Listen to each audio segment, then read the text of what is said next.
ஆச்சி மசாலா. எந்த சமையலும் ருசி தேடும் ரகசியம். 20 ரூபாய். தூத்துக்குடி மாவட்டம் சாத்தான்குளம் அருகே பனைமரத்திற்கு இரும்பு படிக்கட்டு அமைத்த இளைஞரின் செயல் அனைவரின் கவனத்தையும் ஈர்த்துள்ளது. அந்த காட்சிகளை முதலில் பார்க்கலாம்.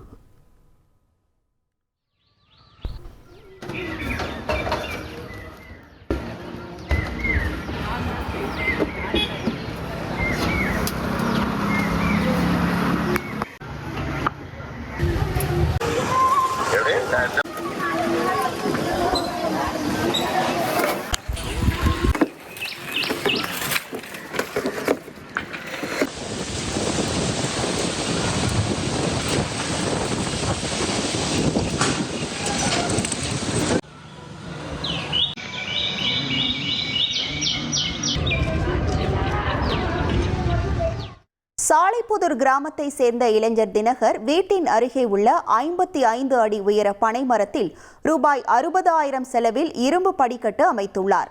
பல தலைமுறைகளாக பனை தொழில் செய்து வரும் குடும்பத்தை சேர்ந்த அவர் வயது முதிர்ந்த தனது தந்தையும் பாதுகாப்புக்காக பனைமரத்தில் ஏறி தொழிலை தொடர வேண்டும் என்ற நோக்கில் இந்த முயற்சியை மேற்கொண்டுள்ளார். இரும்பு கம்பியால் வளைவு வடிவில் அமைக்கப்பட்டுள்ள இந்த படிக்கட்டு வழியாக பனைமரத்தின் உச்சிக்கு சென்று பதநீர் இறக்க முடியும்.